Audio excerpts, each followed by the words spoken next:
Hey everyone, welcome to a short little video on how I have been using Heat and Bond liquid vinyl. I just made the Mirabelle tote and I did treat the exterior fabric, the cotton, with the liquid vinyl. And it's pretty simple. You basically coat it. That's what my handy dandy paintbrush is for. You coat it, you let it dry. Once it is dried, you iron it.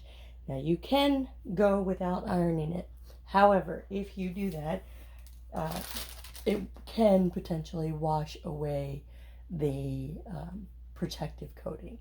So it's always better to heat it and make sure it's nice and solid for you. I'm gonna angle that camera down so you can see what I'm doing. My fabric, my cotton, has already been treated or interfaced. It's been interfaced, so it's just ready for some liquid vinyl. So let's get you down here and you can see what I'm doing. Okay, I've done this multiple ways. I have used this little thing that comes with some of them. I didn't get that with this one, come to think of it. I have actually spread it on with this, but preferred method is the painted brush, and the strap is quite long, so I'm going to go ahead and slide that down just for the ease of reaching it. And what I like to do is start at one end and not brush this direction, but rather brush back over where I've already hit, and that way I know for sure that I am getting it all covered. This stuff is so gloppy. It's gloppy. Let's see. Gloppy.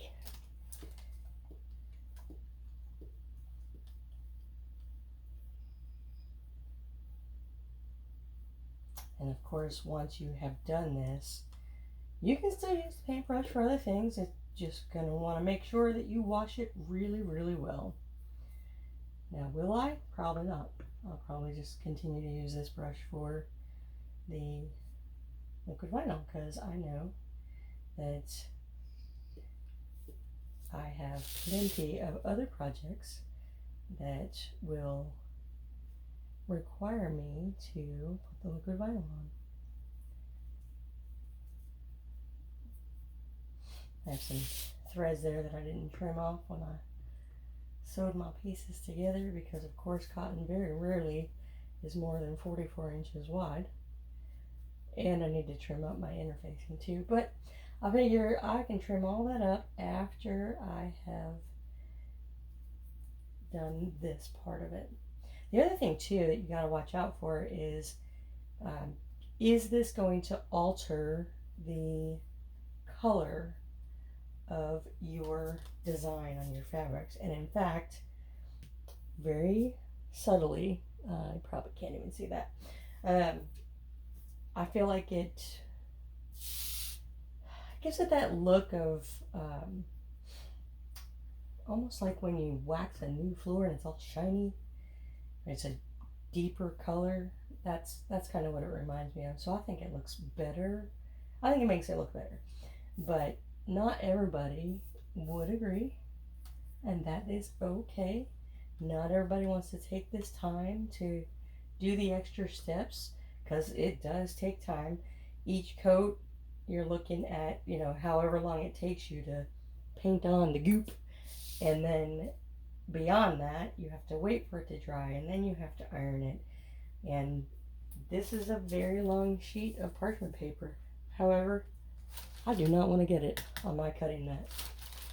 I have already done that, and I've been scraping that off for quite some time, and it's still not completely off. There's a nice little coating of it, but I figure, well, it's on there now, it's not going anywhere.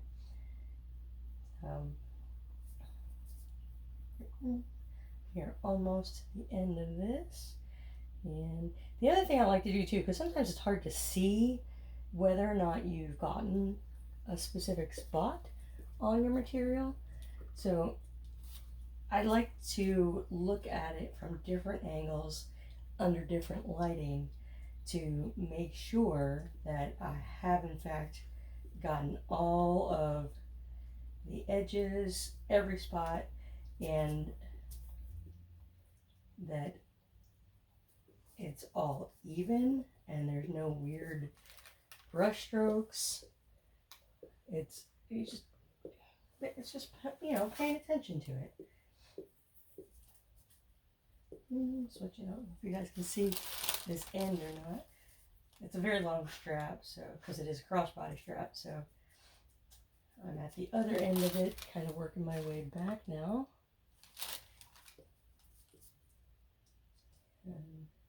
I also like the fact that this parchment paper, it kind of will help, it'll stick to the parchment paper, but not permanently, just enough to keep it from sliding around too much.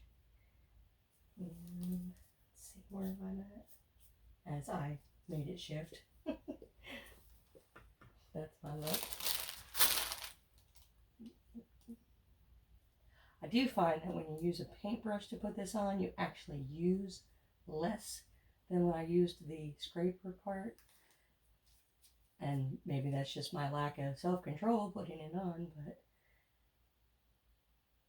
alright. I do believe we are completely covered now.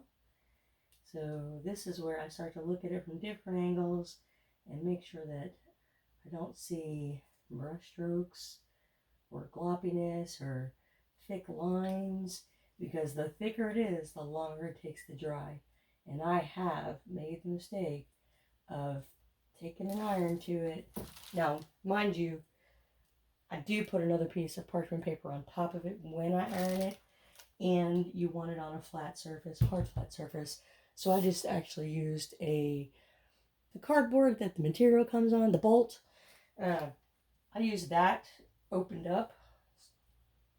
It just, save some money that way.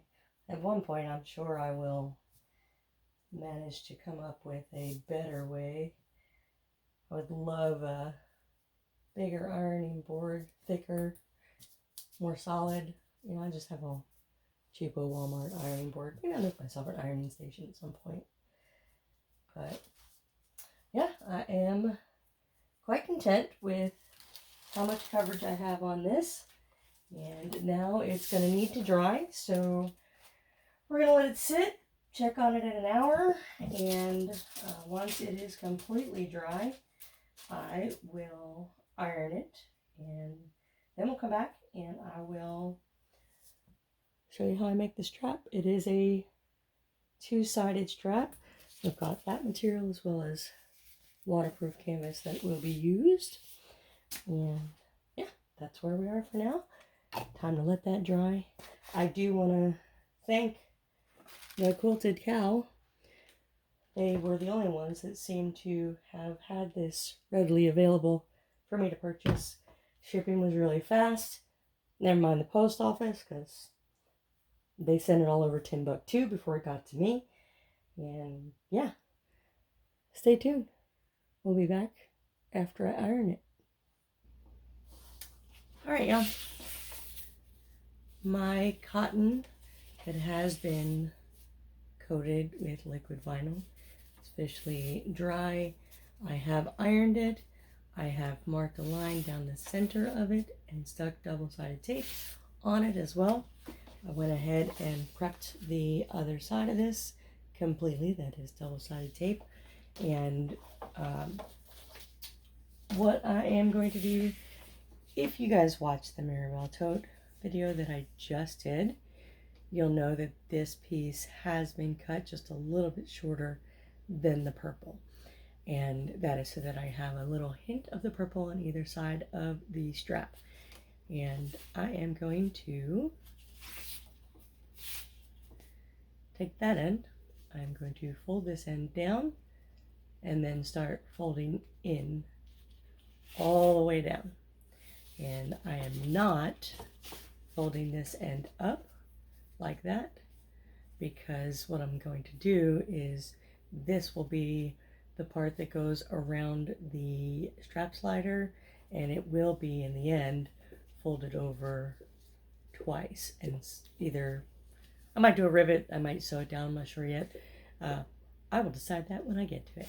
For now, though, I am going to go ahead and fold this in on itself and get it taped onto the other piece. I'll show you what that looks like before I sew it up. So sit tight. Strap is ready. So we've got the purple on both sides. Stitching looks really good. I am happy with that.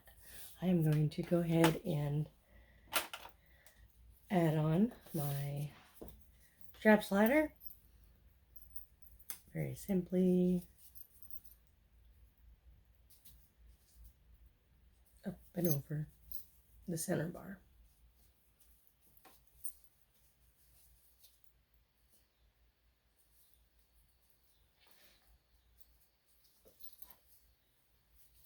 Like that.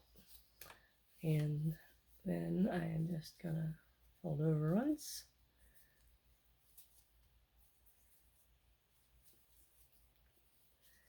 That down where it belongs. And I'll stitch that like that. Or maybe I'll fit a rivet.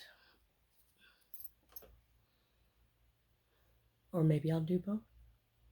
I think I do a lot of stitching and then fit a rivet. Just to make it nice and secure. So yeah, I'm gonna go ahead and do that.